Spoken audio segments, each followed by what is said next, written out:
Doctor R Gopinath അദ്ദേഹം retired അധ്യാപകനാണ്, college അധ്യാപകനാണ്. അദ്ദേഹം കൽപ്പറ്റ ഗവൺമെന്റ് കോളേജിൽ സേവനം അനുഷ്ഠിച്ചിരുന്ന സമയത്ത് ഈ ഭാഗങ്ങൾ മുണ്ടക്കയും ചൂരൽമലയും നല്ല പരിചയമുണ്ടായിരുന്നയാളാണ്. അതുമാത്രമല്ല, അന്നും ചൂരൽമലയിൽ ഉണ്ടാകാൻ സാധ്യതയുള്ള പ്രകൃതിക്ഷോഭങ്ങളെക്കുറിച്ചുള്ള മുന്നറിയിപ്പ് അദ്ദേഹം നൽകിയിട്ടുള്ളതാണ്. മുണ്ടക്കയിൽ അദ്ദേഹത്തിന്റെ ധാരാളം സുഹൃത്തുക്കൾ, അദ്ദേഹത്തിന്റെ വിദ്യാർത്ഥികൾ ഒക്കെ ഉള്ളതാണ്. ഇപ്പോൾ അദ്ദേഹം തിരുവനന്തപുരത്താണ് താമസിക്കുന്നത്. അദ്ദേഹം സ്റ്റുഡിയോയിൽ എത്തിയിട്ടുണ്ട്.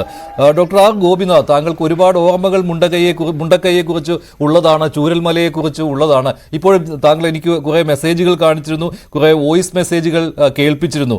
അതിലൊക്കെ അവിടെ എന്താണ് സംഭവിച്ചത് എന്നതിൻ്റെ ഒരു നേർ ചിത്രമാണല്ലോ ഉള്ളത്. ഇപ്പോൾ ഇന്ന് സൈന്യം അറിയിച്ചിരിക്കുകയാണ്, ഇനി എന്തായാലും ജീവനുള്ളവർക്ക് വേണ്ടിയുള്ള തിരച്ചിൽ നടത്തേണ്ട ആവശ്യമില്ല എന്ന്. അതൊരു ഔദ്യോഗിക സ്ഥിരീകരണം തന്നെയാണ്.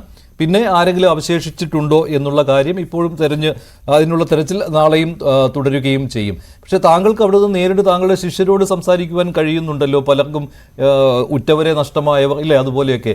എന്താണ് അവിടെ യഥാർത്ഥ ഒരു ചിത്രം താങ്കൾക്ക് മനസ്സിലാവുന്നത്? ഇപ്പോൾ എനിക്കവിടെ ഞാൻ അന്ന് പഠിപ്പിച്ച കുട്ടികളെന്ന് പറയുന്നവരിപ്പോൾ അവിടെ വലിയ ഉദ്യോഗസ്ഥരൊക്കെയാണ്.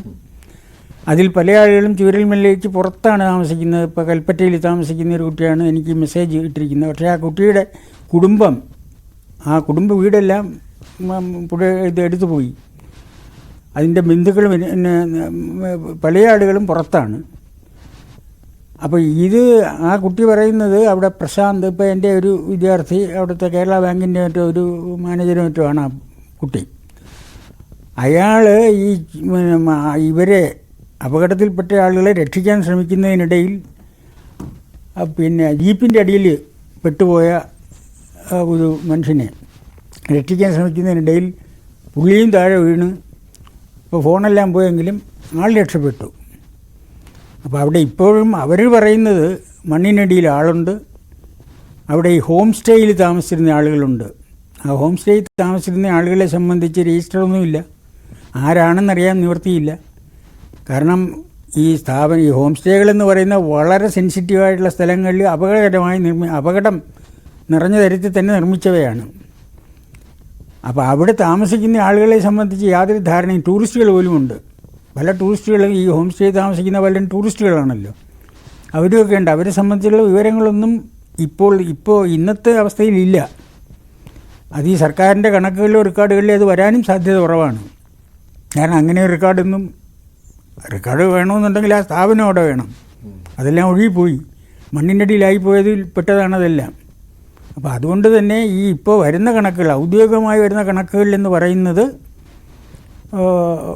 ഈ ഔദ്യോഗികമായ കണക്കാണ്, പക്ഷേ അതിനപ്പുറത്താണ് യാഥാർത്ഥ്യം.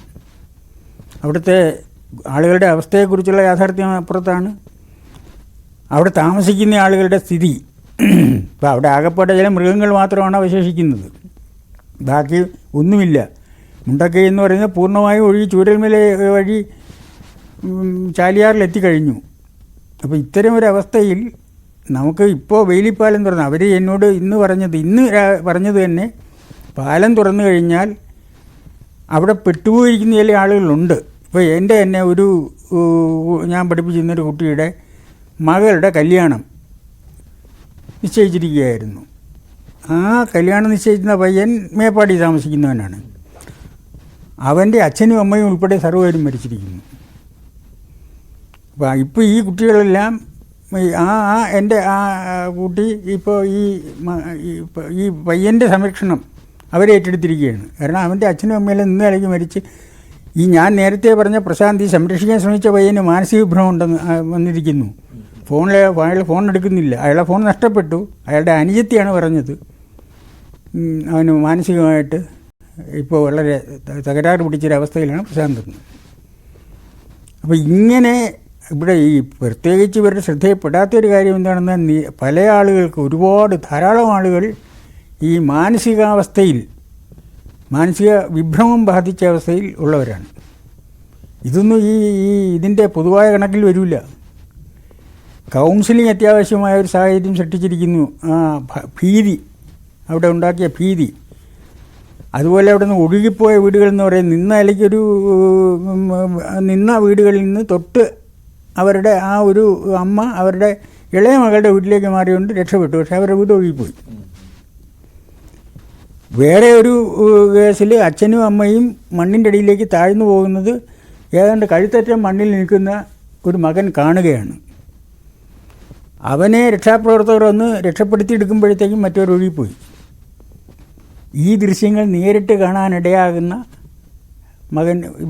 മകൻ്റെയോ അതുപോലുള്ള ബന്ധുക്കളുടെയോ ഒരു മാനസികാവസ്ഥ, അവരുടെ ജീവിതത്തിൽ സംഭവിച്ചിരിക്കുന്ന ഒരു വലിയ തകർച്ച, അത് ഈ സാമാന്യഗതിയിലുള്ള മുറിവ് ആശുപത്രിയിൽ എത്തിയിരുന്നൊരു കാര്യമല്ല. പക്ഷേ അത്തരത്തിലുള്ള ഒരു വശം കൂടെ അവിടെ ഉണ്ടെന്നാണ് ഞാൻ പറയുന്നത്. ഇപ്പോൾ താങ്കൾ ഇപ്പോഴും കരുതുന്നത്, ഇപ്പോൾ താങ്കളുടെ ശിഷ്യരിൽ നിന്ന് കിട്ടുന്ന വിവരങ്ങൾ അനുസരിച്ച് ഇനിയും മണ്ണിനടിയിൽ ആളുണ്ട്.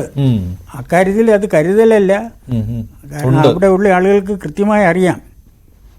ഇപ്പം ഞാൻ ഈ മുണ്ടക്കൈ എന്ന് പറയുന്ന സ്ഥലത്ത് ഞാൻ പോയി അവിടെ പല പ്രാവശ്യം പോയിട്ടുള്ള ഒരാളാണ്. അതുവഴി മുകളിലേക്ക് കയറി കഴിഞ്ഞാൽ മറ്റേ പുഞ്ചിരിപ്പാറ, ഇപ്പം ഈ ഉരുൾപൊട്ടൽ നടന്ന സ്ഥലം, അത് കഴിഞ്ഞ് അതുവഴി മുകളിലേക്ക് കുറുകെ നടന്നു കഴിഞ്ഞാലാണ് നിലമ്പൂരിൽ എത്തിച്ചേരുക. നാടുകാണി വഴി വഴിക്കട വഴി നിലമ്പൂരിൽ നിന്ന് 8 കിലോമീറ്ററേ ഉള്ളൂ അവിടുന്ന്. അപ്പോൾ അവിടെ ഈ അന്ന് നേരത്തെ ഇപ്പം ഞാനീ പറയുന്ന 84 85 ഒന്നും അവിടെ അത്രയധികം വീടുകളില്ല. ലായങ്ങൾ മാത്രമേ ഉള്ളൂ. തേയിലത്തോട്ടം തൊഴിലാളികൾ ലായങ്ങൾ മാത്രമേ ഉള്ളൂ.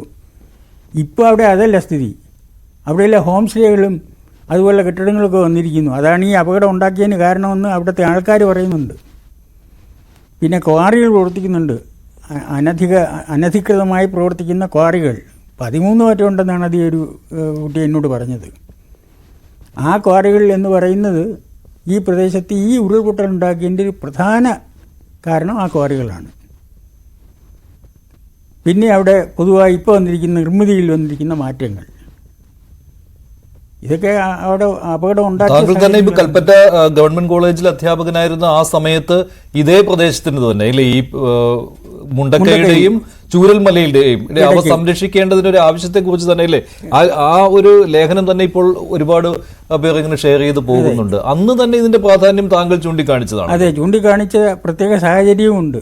ഇപ്പം ഞങ്ങൾ അവിടെ അന്ന് എത്തുന്നത്, എൻ്റെ വിദ്യാർത്ഥികളിൽ കുറേ ആളുകൾ കൃത്യമായി ഞാൻ ഈ ഹോംവർക്കൊക്കെ കൊടുക്കുന്നയാളാണ് കുട്ടികൾക്ക്. പഠിപ്പിച്ച പാഠത്തിനെ കുറിച്ചൊരു ചെറിയ നിങ്ങളുടെ ഒരു ധാരണ എഴുതി കൊണ്ടുവരാനൊക്കെ പറയും. അത് ചെയ്തുകൊണ്ട് വരാത്ത പോലെ കുട്ടികളുണ്ട്.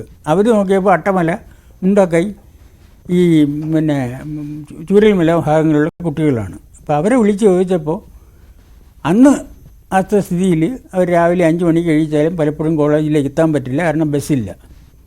അപ്പോൾ അങ്ങനെ ആ കാര്യം അവരുടെ പിന്നാലെയാണ് ഞാൻ മാത്രമല്ല വേറെ ഒരു 3-4 അധ്യാപകരുണ്ട്, ഞങ്ങൾ അവിടെ എത്തിയത്.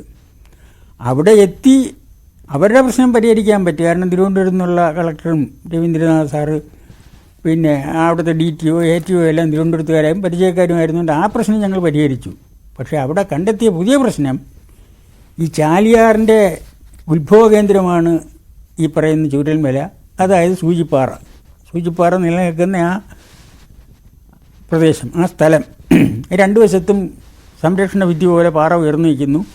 നടുക്ക് 3 പ്രാവശ്യമായിട്ട് ചാടി വരുന്ന ഈ ആറ്, അതൊരു ആയി രൂപപ്പെടുന്ന അവിടെ വെച്ച് മാത്രമാണ്. അതിന് മുമ്പ് ഇപ്പം മുണ്ടക്കൈ മറ്റേ ഈ ഉത്ഭവസ്ഥാനത്തു നിന്നെല്ലാം അതിന് ഒരു ആറിൻ്റെ സ്വഭാവമില്ല. ഉറവകൾ ഇങ്ങനെ ചേർന്ന് വരുന്ന രീതിയേ ഉള്ളൂ. അത് വെള്ളരിമല സ്കൂൾ കഴിഞ്ഞ് താഴെ വരുമ്പോഴാണ് ഈ പാലത്തിൻ്റെ ഭാഗത്തെല്ലാം എത്തുമ്പോഴത്തേക്കാണ് ആറായി മാറുന്നത്. അവിടെ ഞങ്ങൾ അന്ന് ചെയ്യുമ്പോൾ കാരാപ്പുഴ ഡാമിൻ്റെ പണിയുമായി ബന്ധപ്പെട്ടാണെന്നാണ് അന്ന് എൻ്റെ ഓർമ്മ അതാണ്. അവിടെ ആ ആറിൻ്റെ ഒഴുക്ക് തടഞ്ഞുകൊണ്ട് കരിങ്കല്ല് കൊണ്ടിട്ടിരിക്കുകയാണ്. അവിടെ ഒരു കോൺക്രീറ്റ് തൂണുകൾ 2 സൈഡിലും കെട്ടുന്നുണ്ട്. തടവണ ഉണ്ടാക്കാൻ വേണ്ടിയാണ് അത് ചെയ്തിരിക്കുന്നതാണ് അന്ന് കരുതിയത് എന്നാണെന്ന് അവിടെ ആൾക്കാർ പറഞ്ഞത്. അത് ഒഴുക്ക് തടഞ്ഞാണ് വെച്ചിരിക്കുന്നത്. അപ്പോൾ സ്വാഭാവികമായി ഞാൻ പരിസ്ഥിതി പ്രവർത്തകനും കൂടെയാണ്. അപ്പോൾ ഞങ്ങൾ എന്ത് ചെയ്യുമെന്ന് പറഞ്ഞാൽ, ഞാൻ കുട്ടികളുടെ പറഞ്ഞാൽ അങ്ങ് പിറകെ ദൂരെ കളയാൻ പറഞ്ഞു. അവർ ഈ ആറ്റിക്കിടന്ന കല്ലെല്ലാം പിറകെ കരക്കിട്ടു. കൂട്ടത്തിൽ അവിടെ എത്തുന്ന ഈ കോൺക്രീറ്റ് തൂണും അടിച്ചു പൊട്ടിച്ച് കളഞ്ഞു. അതിൻ്റെ പേരിലൊരു കേസ് എൻ്റെ പേരിൽ എടുത്തു. കോളേജ് ഒന്ന് പ്രിൻസിപ്പലിനെയും കണ്ടിട്ട് പോലീസ് പോയി. പക്ഷേ അന്നത്തെ പോലീസ് സൂപ്രണ്ട് ഞാനുമായിട്ട് കണ്ടപ്പോഴത്തേക്ക് അദ്ദേഹം പറഞ്ഞു അത് കാര്യമൊന്നുമില്ല, കേസ് കളയുകയാണ്. അപ്പോൾ ഇത് അന്ന് തന്നെ അവിടെ പ്രകൃതി ചൂഷണം തുടങ്ങി, ക്വാറിയിങ് ആരംഭിച്ചിട്ടുണ്ട്. ഈ ക്വാറിയിങ്ങിൽ ആരംഭിച്ചപ്പോൾ ഞങ്ങൾ പിന്നെ ആവർത്തിച്ച് അവിടെ പല സമയത്ത് പോയി. അതിൻ്റെ തൊട്ടടുത്ത് ഓറഞ്ച് തോട്ടമുണ്ട്. ആ ഓറഞ്ച് തോട്ടത്തിൻ്റെ അങ്ങ് ഇറങ്ങുന്ന വഴികൾ മുഴുവൻ അതാണ് ചൂരലും മുളയും മുളങ്കാടുകളുമാണ്. അത് മുഴുവൻ വെട്ടിയൊഴിപ്പിക്കുന്നുണ്ട്. അന്ന് ഈ മുളയെന്ന് പറയുന്ന ഈ മണ്ണിൽ വെള്ളം പിടിച്ച് നിർത്തുന്നത്, മണ്ണ് ഒലിച്ചു പോകാതെ അടഞ്ഞു നിർത്തുന്ന ഒരു സാധനമാണ് മുള. ഇതെല്ലാം വെട്ടിക്കളയുകയാണ്. ആനത്താരയാണത്. താഴെയുള്ള ആറുണ്ട്. ആ ആറിൽ ആനകൾ കുളിക്കുകയും ഒക്കെ ചെയ്യുന്നുണ്ട്. ഞങ്ങൾ ചെല്ലുമ്പോഴത്തേക്ക് ഞങ്ങൾ തന്നെ ഒരിക്കൽ അപകടത്തിൽ നിന്ന് പെട്ടതാണ്. അപ്പോൾ അന്ന് തുടങ്ങിയ നാശം ഇതിനെതിരെ കുട്ടികളുമായി സംസാരിച്ചു. അവർക്കതിനെക്കുറിച്ച് ബോധമുണ്ട്. പക്ഷേ അവരേ നിസ്സഹായരാണ്. കാരണം അവിടെ പ്രോമിനൻ്റ് എന്ന് പറയാനുള്ള എല്ലാവരും തോട്ടം തൊഴിലാളികളുടെ മക്കളോ അതുപോലുള്ള കക്ഷികളോ ആണ്. കോളേജിലേക്കൊരു ബസ് ചെയ്യാൻ കഴിയാത്തവർ ഇക്കാര്യത്തിൽ എന്ത് ചെയ്യാനാണ്? അങ്ങനെ ഞങ്ങൾ അവരെയൊക്കെ ഓർഗനൈസ് ചെയ്തൊന്ന് സംസാരിച്ചൊക്കെ വന്നപ്പോൾ ഈ ഇഷ്യൂ പൊതുജനങ്ങളുടെ ശ്രദ്ധയിൽ, അവിടെ പരിസ്ഥിതി പ്രവർത്തനം നടന്ന ആളുകളെന്നുണ്ട്, അവരുടെ ശ്രദ്ധയിൽ കൊണ്ടുവരിക എന്നുള്ള ഉദ്ദേശത്തോടെയാണ് 86 മാർച്ച് 6 ഈ ലേഖനം ഞാൻ കേരളമോദിയുടെ കോഴിക്കോട് എഡിഷനിൽ പ്രസിദ്ധീകരിക്കുന്നത്. അത് അന്ന് ചെറിയ ചർച്ചകളൊക്കെ ഉണ്ടാക്കി എന്നുള്ളതല്ലാതെ വളരെ സ്വാഭാവികമായി കേരളത്തിൽ സംഭവിക്കുന്ന എന്താണെന്ന് പറഞ്ഞാൽ, ഞാൻ ഇത് പറയുമ്പോൾ കേരളത്തിലെ ജനങ്ങളെ മുഴുവൻ ആക്ഷേപിക്കാനാണെന്ന് തോന്നുന്നുണ്ട്. പക്ഷേ സെൽഫിഷാണ്. അവരുടെ മൈൻഡ് സെറ്റ് വളരെ സെൽഫിഷാണ്. എന്നെ ബാധിക്കാത്തിടത്തോളം കാലം ഇതൊക്കെ ഇങ്ങനെ പൊക്കോട്ടെ. എന്തായാലും താങ്കളുടെ അന്നത്തെ ആ ലേഖനം, അതായത് ഏകദേശം 40 വർഷം ആയി, 38 വർഷങ്ങൾക്ക് മുമ്പ് താങ്കളുടെ എഴുതിയ ആ ഒരു ലേഖനം, അതിപ്പോൾ ഈ മുണ്ടക്കൈ ദുരന്തത്തിന്റെ പശ്ചാത്തലത്തിൽ ഒരുപാട് ആളുകൾ ചർച്ച ചെയ്യുന്നുണ്ട്. ഈ ചൂരൽമലയെ സംരക്ഷിക്കണം എന്ന് താങ്കൾ അന്ന് ഒരു മുൻവിധിയോടുകൂടി തന്നെ തയ്യാറാക്കിയ ആ ലേഖനം അതിപ്പോൾ ഏറെ ചർച്ച